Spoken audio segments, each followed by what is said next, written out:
So, game 1, Heat Celtics. Jimmy Buckets misses here but gets his own rebound and gets to his favorite spots on the floor and makes the mid-range jumper to start us off in this first quarter where the Heat and the Celtics went back and forth pretty much.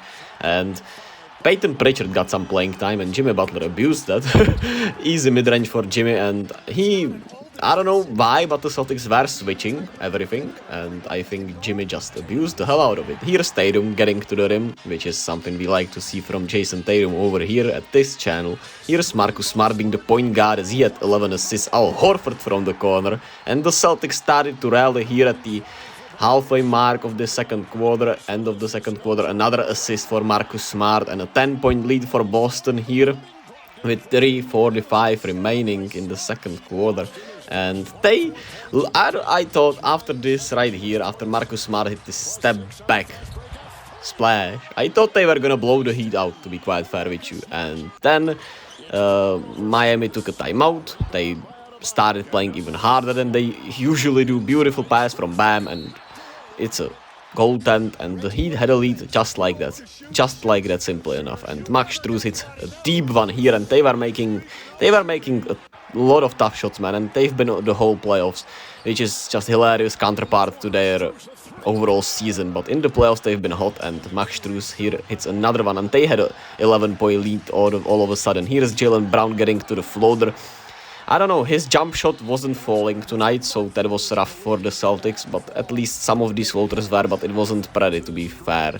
And here is Jimmy with another tough bucket, as once again a switch, and Jimmy gets to his spot against the guy that he's just so confident to put the shot up against. Here's Caleb Martin, who I just always feel like he makes a big shot, and he always makes a big shot in the fourth quarter. And here's another guy who just always makes incredible shots in the fourth quarter. Jimmy Buckets gets the bounce, and the Heat take game 1, which, to be fair, I picked the Celtics in 7 if you saw in the community tab, because I think the Celtics are fairly unserious. The coaching disparity will be huge, which we saw in this game 1, because during the third quarter where the Heat went on a 46, well, not a run, but they scored 46 points, the Celtics took 0 timeouts, so yeah. And then at the start of the fourth quarter, Spoelstra took a timeout once the Celtics made it a 5-point game or a 7-point game. Just they scored 3 straight buckets. Spoelstra instantly called a timeout.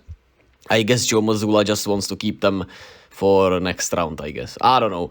But we all knew the coaching disparity was going to be there. You have a rookie head coach who's young against Spoelstra, who just gets the best out of everybody. He makes a lot of good adjustments. And hey, Jimmy has the ball way more in his hands.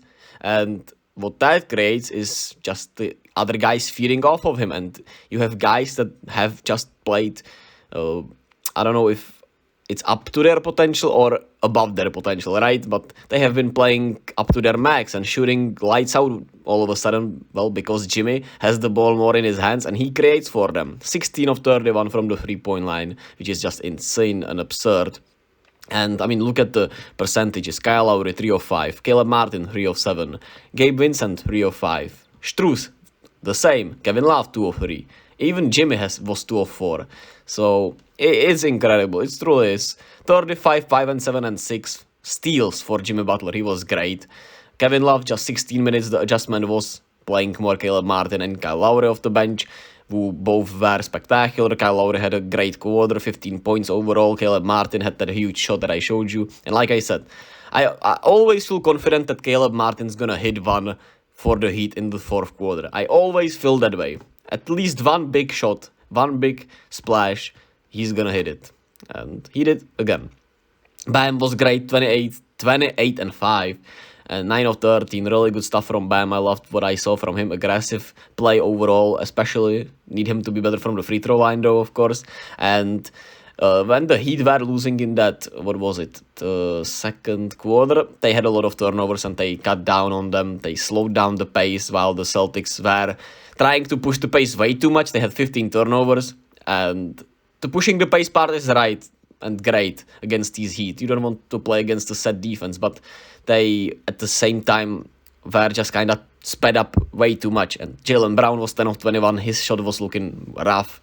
He had a weird night with 6 turnovers. Tatum was solid enough in the first 3 quarters. Kinda quiet 30 points, and then in the fourth quarter he just didn't show up at all. Had 3 rough turnovers, 30 points. Weird night from Tatum. Yeah, Brogdon was good off the bench. I liked how Marcus Smart played, but he had to get evaluated and something checked up, so that was rough. And I don't understand why Peyton Pritchard got those 12 minutes. I don't see it. I would much rather see Grant Williams, even though I know he's been rough. I don't think Peyton Pritchard is the way to win this series, but I might be wrong. But yeah, I don't see it. 15 turnovers for the Celtics. Once they were to sped up, they made a lot of huge mistakes driving downhill and a lot of bad kickouts. It was just a weird performance from the Celtics, which this is who they are, to be fair, so it's not unexpected. That's why I picked them in 7 and not in 5, because if they... I'm not sure if serious is the right word, but if they played up to their potential, what we know they can do, even as consistently as just two or three games, right? They would win this in 5 or 6, I would think. But the Heat have guys who just don't care, man. They have grown men that just aren't scared of anything. They have so many guys that were on the fringe of never making in the league, never being in the league, so they are not scared. Jimmy the same, and they just have dogs. They just have dogs, man. That's my analysis. Might hit you up more with some more later on tonight, might not. We'll see what I go through. I think I covered a lot of it here even, so we'll see if I hit another casual breakdown after this game. But shout out to everyone. Heat Celtics game 1, baby.